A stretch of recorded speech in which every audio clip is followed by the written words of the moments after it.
कल्कि पुराण एक उपपुराण है जिसमें भगवान विष्णु के 10वें प्रमुख अवतार कल्कि अवतार के बारे में बताया गया है। विष्णु पुराण में भी भगवान कल्कि की जानकारी दी गई है। इसी के साथ कई और ग्रंथों में भी भगवान कल्कि के बारे में जानने को मिलता है। हर कलयुग के अंत में भगवान विष्णु कल्कि के रूप में अवतार लेकर फिर से सतयुग की शुरुआत करते हैं। भगवान कल्कि का अवतार तो बहुत समय बाद होगा, कलयुग के अंत में। तब तक के लिए हमें ही कल्कि का रूप धारण करना होगा। अन्य पुराणों में जिनमें कल्कि अवतार की चर्चा की गई है, वहाँ सब जगह भविष्यकालीन क्रिया का प्रयोग किया गया है, जबकि कल्कि पुराण में सब जगह भूतकाल की क्रिया का प्रयोग हुआ है, जिससे पता चलता है कि ये वर्णन किसी विगत कलयुग का है। वर्तमान सप्तम वैवस्वत मनवंतर के 28वें सतयुग, 28वें त्रेता, 28वें द्वापर और 27वें कलयुग व्यतीत हो चुके हैं और इस समय 28वां कलयुग चल रहा है। भगवान कल्कि के जन्म, विशेषताओं, कार्यों आदि के बारे में हमारे दिमाग में अक्सर कई ऐसे सवाल आते हैं, जैसे कि कलि ने अपना प्रभाव दिखाना कब से शुरू कर दिया था, कहाँ और किसके घर होगा श्री कल्कि का जन्म, क्या होगी भगवान कल्कि की विशेषताएं, भगवान कल्कि की पत्नी का नाम क्या होगा, सतयुग की स्थापना कब और कैसे होगी। इन सभी सवालों के बारे में हम आज के इस वीडियो में जानेंगे। तो चलिए शुरू करते हैं भगवान विष्णु के कल्कि अवतार का आध्यात्मिक सफर। कलि ने अपना प्रभाव दिखाना कब से शुरू कर दिया था? द्वापर के अंत में जब राजा परीक्षित का राज था, तभी से कलि ने अपना प्रभाव दिखाना शुरू कर दिया था। कलि के विषय में समझाने के लिए इसे इस प्रकार उदाहरण देकर परिभाषित किया गया है। कलि का नाम अधर्म है और मिथ्या इसकी पत्नी है।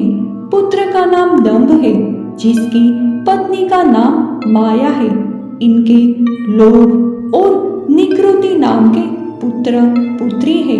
लोभ के पुत्र का नाम क्रोध और पुत्री का नाम हिंसा है।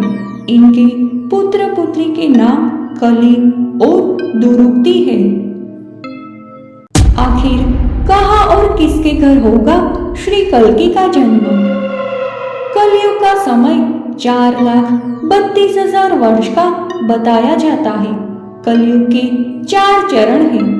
अभी तो कलि का प्रथम चरण ही चल रहा है और भगवान विष्णु किसी भी युग के अंत में ही अपना पूर्ण अवतार लेते हैं। जब संसार में कलयुग अपने चरम पर होगा, चारों तरफ अधर्म का ही राज होगा, सब ओर हाहाकार मचा होगा, तब उत्तर भारत में मुरादाबाद के निकट संबल नामक गांव में विष्णु यशा और देवी सुमति नाम के श्रेष्ठ, पवित्र और सदाचारी दंपति होंगे, जो श्री हरि की भक्ति में लीन रहते हैं। इन्हीं विष्णु यशा और देवी सुमति के यहाँ वैशाख मास की शुक्ल द्वादशी को सायंकाल के समय पुत्र रूप में जन्म लेंगे भगवान कल्कि।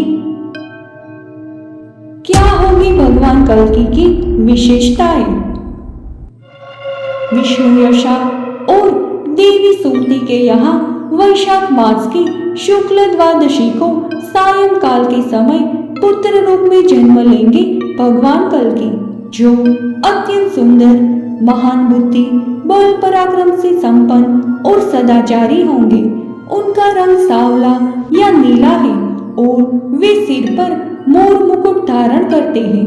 भगवान कल्कि 20 कलाओं से युक्त होंगे, जैसे भगवान विष्णु जी के सभी आवेशावतार 10-11 कलाओं, श्री राम के 12 कलाओं और श्री कृष्ण के 16 कलाओं से युक्त है।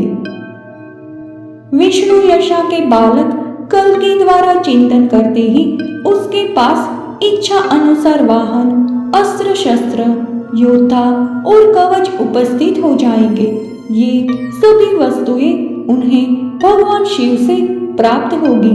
भगवान शिव स्वयं भगवान कल्कि को अस्त्र शस्त्र की शिक्षा देंगे और भगवान परशुराम उन्हें वेदों और धनुर्वेद की शिक्षा देंगे। भगवान कल्कि की पत्नी का नाम क्या होगा? भगवान कल्कि की पत्नी का नाम पद्मा और रमा होगा, जो महालक्ष्मी जी का ही रूप होंगी। पद्मा सिंहल द्वीप के राजा ब्रह्मदत्त और रानी कौमुदी की पुत्री होगी। भगवान कल्कि और पद्मा से जय विजय नामक 2 पुत्र होंगे। वहीं कल्कि और रमा से मेघवा और बलाहक नाम के 2 पुत्र होंगे। भगवान श्री राम को अपने पति के रूप में पाने के लिए त्रिकुटा या वैष्णवी सहित हजारों स्त्रियों ने घोर तपस्या की थी, लेकिन श्री राम का प्रेम केवल सीता जी में था। वे सीता जी के अतिरिक्त किसी और से विवाह नहीं करना चाहते थे। अतः उन्होंने उन सभी स्त्रियों को द्वापर युग में श्री कृष्ण के रूप में अपनी पति कहलाने का वरदान दे दिया था। वहीं त्रिकुटा यानी वैष्णो देवी की तपस्या और भी ज्यादा बड़ी थी। अतः श्री राम ने उन्हें कलयुग में कल्कि के रूप में अपनी पत्नी कहलाने का वरदान दिया था। आखिर सतयुग की स्थापना कब और कैसे होगी?